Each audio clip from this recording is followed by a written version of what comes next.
మీ Srikanth Subur Srikanth YouTube ఛానల్కి స్వాగతం. ఈరోజు మనం ఒక గణపతి దగ్గర ఇక్కడ వీడియోని అయితే చేస్తున్నాను. మరి ఎందుకోసం మన వీడియో ఇక్కడ చేయాల్సి వస్తుందో మీకు కొంత అర్థమయ్యి ఉండొచ్చు. మనది ఎలక్ట్రికల్ ఫీల్డ్. సో గణపతి దగ్గర మనం విడుకుందాం, ప్రతి వ్యక్తికి ఎలాంటి విఘ్నాలు లేకుండా మంచి జీవితాన్ని ఇవ్వమని ఆ భగవంతుని కోరుకుందాం. సో ఈరోజు వీడియో ఏంటంటే మన గణపతి దగ్గర చాలా రకాలైనటువంటి ఇట్లాంటి సౌండ్ సిస్టమ్ ఇట్లాంటివన్నీ కూడా పెడతా ఉంటాం. సో దీంట్లోపల తప్పు ఎక్కడ జరుగుతుందంటే చిన్న పిల్లల నుంచి పెద్దవాళ్ళ దాకా కొందరు తెలిసిన వాళ్ళు ఉంటారు, ఇంకా తెలియని వాళ్ళు కూడా ఉంటారు. సో వారి స్తోమతను బట్టి ఎలక్ట్రికల్ వస్తువులు కూడా వాడుతూ ఉంటారు. సో ఇక్కడ చెప్పాల్సిన విషయం ఏంటంటే తెలిసి తెలియక ఫేస్ న్యూట్రల్ కరెక్ట్గా చేయకుండా ఏదో రకరకాల వస్తువులు వాడుతూ ఉంటారు. సో ఇక్కడ ప్రాబ్లం ఏమవుతుందంటే ఇక్కడ ఏదైనా జైంట్ ఉన్నా కానీ ఇట్లాంటి జైంట్లు కానీ ఇట్లాంటి ఏమన్నా ఉంటే ఇక్కడ ఐరన్ ఉంది పైన చూపించి ఒకసారి. ఇక్కడ పైన మొత్తం రేకులన్నీ కూడా ఉన్నాయి. సో ఇట్లా రేకులు కానీ ఇవన్నీ మెటీరియల్ అంతా కూడా స్టీల్తో ఉంటుంది. సో ఇక్కడ ఏ కొద్దిగా లీకేజ్ ఉన్నా కానీ కరెంట్ షాక్ కలిగేటువంటి అవకాశం ఉంటుంది. సో మీరు పక్కన చూడవచ్చు, ఇక్కడ ఒక పిల్లవాడు ఒక ఊర్లో చనిపోయాడు. సో కారణం ఏంటి అంటే విఘ్నేశ్వరుని దగ్గర అక్కడ ఏదో కరెంట్ షాక్ కలిగి చనిపోయాడు. కారణం ఏంటంటే తెలిసి తెలియక. సో కాబట్టి ఇట్లాంటి ప్రాబ్లం ఏం కూడా రావద్దు అంటే ఫస్ట్ మనం ఒకటి అవగాహన ఉంచుకోవాలి. మనకు తెలిసిన వారితోనే ఈ కరెంట్ పని ఏదైతుందో ఇది మనం చేయించుకోవాలి. లేదు అంటే మనం చేస్తే తెలిసిన వాళ్ళు ఉంటే చేసుకోవాలి, లేదంటే ఇట్లాంటి పరిణామాల్ని మనము చూడాల్సి ఉంటుంది. సో విఘ్నేశ్వరుని యొక్క ఈ పండుగ దగ్గర ఎలాంటి ప్రమాదానికి చోటు లేకుండా తావు లేకుండా మనం ఆ విధంగా చేసే ప్రయత్నం చేద్దాం. ఇంకోటి ఏంటంటే సౌండ్ బాక్సులు దగ్గర పిల్లల్ని అసలు ఉంచకండి. ఇంకోటి తెలిసిన వారు మాత్రమే దాన్ని ఆపరేటింగ్ చేద్దాం. ఇంకా చెప్పాలంటే చాలా ఉంది. చిన్నగా మనం చెప్పుకోవచ్చు. ఇక్కడ చూడండి, ఇది చందూరు లోపల ఒక స్కూల్ దగ్గర ఉన్నటువంటి ఈ గణపతిని వాళ్ళు చాలా ఇష్టంతో వాళ్ళు ఏం చేశారంటే మట్టి గణపతిని చేశారు. చాలా మంచిది, ఎందుకంటే పర్యావరణానికి కూడా ఎలాంటి ఇబ్బంది కలగకుండా, ఎవరికి కూడా ఇబ్బంది కలగకుండా, ఎక్కువ కాస్ట్ లేదు. సో మా ఊరు వాళ్ళే దీన్ని తయారు చేశారు. చాలా సంతోషం.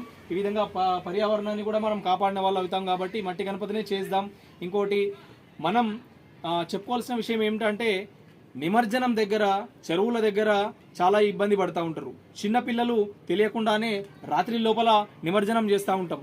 సో అక్కడ చిన్నపిల్లల్ని అస్సలు తీసుకుపోకుండా, ఇంకా మనం కేవలం పెద్దవాళ్ళు మాత్రమే అక్కడ నిమజ్జనానికి చెరువు లోపల పోయేందుకు ప్రయత్నం చేద్దాం.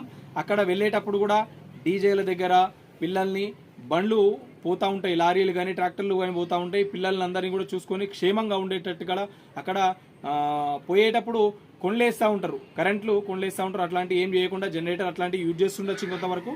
సో ఎలాంటి కరెంటుకి సంబంధించినటువంటి ఎలాంటి ఇబ్బంది లేకుండా చేసుకునేందుకు ప్రయత్నం చేద్దాం. ఒక చిన్న రిక్వెస్ట్ ఏంటి అంటే చాలా ఊర్ల లోపల పారేటువంటి చెరువులు ఉంటాయి, అక్కడ వేస్తారు, ఇంకా లేదా చెరువుల లోపల వేస్తారు. కానీ ఇక్కడ ఒక చిన్న విషయం ఏంటంటే గ్రామం లోపల మనం పవిత్రమైనటువంటి ఈ మూర్తిని 9 రోజులు మనం పూజిస్తాం. పూజించినటువంటి దేవుణ్ణి ఎక్కడ వేయాలి? మనం పవిత్రమైనటువంటి ఒక నది లోపల మనం వేయాల్సి ఉంటుంది. కానీ చెప్పకూడదు కానీ చెప్పాల్సి వస్తుంది. చాలామంది మలమూత్రాలకు కూడా 2 ఫింగర్ కోసం, బాత్రూమ్ కోసం ఆ చెరువు లోపల పోయి గలీజ్ చేస్తూ ఉంటారు. అన్న ఒకసారి ఆలోచించండి. మీరు అందరికీ ఈ విషయాన్ని షేర్ చేయండి. ఎంతవరకు ఇది న్యాయం చెప్పండి? ఎంతవరకు ఇది మనం పవిత్రతను పాటిస్తున్నాం? గణపతిని అక్కడనే ఇస్తున్నాం, బతుకమ్మని తీసుకొని అక్కడనే ఇస్తున్నాం. కానీ మనం చేసే పని ఏంటో తెలుసా?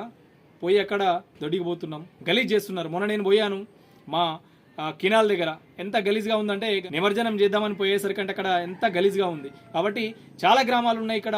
మనం భగవంతుని తీసుకుపోయి అక్కడ నిమజ్జనం చేస్తాం. కాబట్టి అట్లాంటి పరిస్థితి ఏం లేకుండా, పోవద్దని కాదు, బహిరంగంగా మీ ఇష్టం ఉంటే పోండి, ఒక వాటర్ బాటిల్ తీసుకొని ఎక్కడన్నా పోండి. కానీ పవిత్రమైనటువంటి నిమజ్జనం చేసేటువంటి నది లోపల పోయి, ఆ చెరువు లోపల పోయి అంతా గలీజ్ చేస్తూ ఉంటారు. ప్లీజ్ అట్లాంటి పనులు చేయకండి. కొద్దిగా ఆలోచించి పని చేద్దాం.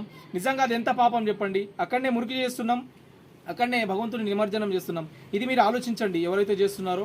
ఇంకా తెలియని వారికి మనం షేర్ చేద్దాం. మన గ్రామం లోపల ఒక అవేర్నెస్ తీసుకొచ్చే ప్రయత్నం చేద్దాం. సో ఇది మన విషయం కాకపోయినా మనం గణపతి గురించి మాట్లాడుతున్నాం కాబట్టి ఈ విషయం అయితే చెప్పుకున్నాం. సో ఇంకోటి, మనం యువకులందరూ కూడా ఎంజాయ్ చేయాల్సిందే ఈ పండుగ లోపల. కానీ మత్తు పదార్థాలు ఏం తీసుకోకుండా ఇంకా చాలా ఎంజాయ్గా ప్రేమతోని మనం అందరం కూడా కలిసిమెలిసి చేసేది ఉంది. బాలగంగాధర తిలక్ తెచ్చింది గణపతిని ఇంటి నుంచి ఇంకా వీధిలోకి తెచ్చిండు. ఎందుకు అంటే బ్రిటిష్ వారి నుంచి మనం ఏ విధంగా విముక్తులం కావాలని. సో అందరూ కలిసి అక్కడ మంచి విషయాలు మాట్లాడుకునేవారు.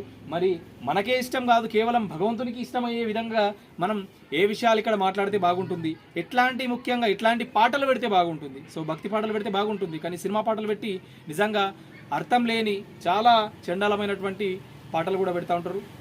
కానీ అట్లాంటి పాటలు పెట్టకుండా కేవలం భక్తి పాటలు పెట్టి మంచిగా అందరూ కూడా కలిసిమెలిసి ఉండేటట్టుగా మన లోపల ఒక మంచి ఐక్యత వచ్చే విధంగా, వేరే వాళ్ళు చూస్తే మనల్ని నిజంగా వీళ్ళు మంచి ఐక్యతతో ఉన్నారు అనే విధంగా ఉండేటట్టు మనం ఉండే ప్రయత్నం చేద్దాం. లేదంటే మనల్ని చూసి హేళన చేస్తూ ఉంటారు. సో ఆ విధంగా కాకుండా ఈ గణపతి యొక్క పండుగ మనం అందరం కూడా కలిసి ప్రేమతో చేసుకుందాం. ఇంకా అదేవిధంగా అందరం కూడా అన్నదానాలు ఇవన్నీ చాలా ప్రేమతో చేస్తూ ఉంటారు. లడ్డు కూడా వేలం వేస్తూ ఉంటారు. అడగండి మీ ఇంటి దగ్గర మన చుట్టుపక్కల వాళ్ళని, నిజంగా ఇది లడ్డు వేలం వేద్దామా లేదంటే అందరికీ ప్రేమతో ప్రసాదం పంచి పెడదామా, ఇట్లాంటి ఆలోచన చేస్తూనే అందరం కూడా కలిసిమెలిసి ఈ గణపతి యొక్క పూజ చేసే ప్రయత్నం చేద్దాం. సో ముఖ్యంగా నేను చెప్పేది అయితే ఒకటే, ఈ కరెంటు విషయంలో ఇక్కడ ఏదైనా సరే మనం పక్క వారికి ఇబ్బంది కాకుండా మనకు కూడా ఇబ్బంది కాకుండా ఒక ఎలక్ట్రికల్ ఈ పరికరాలు ఏవైతున్నాయో అన్ని జాగ్రత్తగా పెట్టుకుందాం.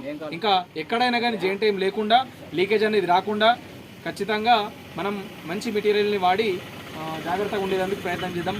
ఈసారి ఈ గణపతి యొక్క ఉత్సవం అందరి క్షేమాలని ఆ భగవంతుడు చూడాలని ఆ విఘ్నేశ్వరుని కోరుకుంటూ, ఈ వీడియో కనుక మీకు నచ్చినట్లయితే ఖచ్చితంగా అందరికీ షేర్ చేయండి. అందరికీ తెలిస్తే చాలా జాగ్రత్త పడతారు. ఎవరికో చెప్పాలన్న ఉద్దేశం కాదు నాది, కానీ తెలియని వాళ్ళు కూడా ఉంటారు, చిన్న చిన్న పిల్లలు. వారి కోసం ఈ వీడియో నేను చేస్తున్నాను. ఇంకా ఈ వీడియోను మీకు నచ్చినట్లయితే లైక్ చేయండి, షేర్ చేయండి, తప్పకుండా సబ్స్క్రైబ్ చేసుకోండి. ఇంకా కొత్త వారు ఉంటే సబ్స్క్రైబ్ చేసుకోకపోతే సబ్స్క్రైబ్ చేసుకోండి.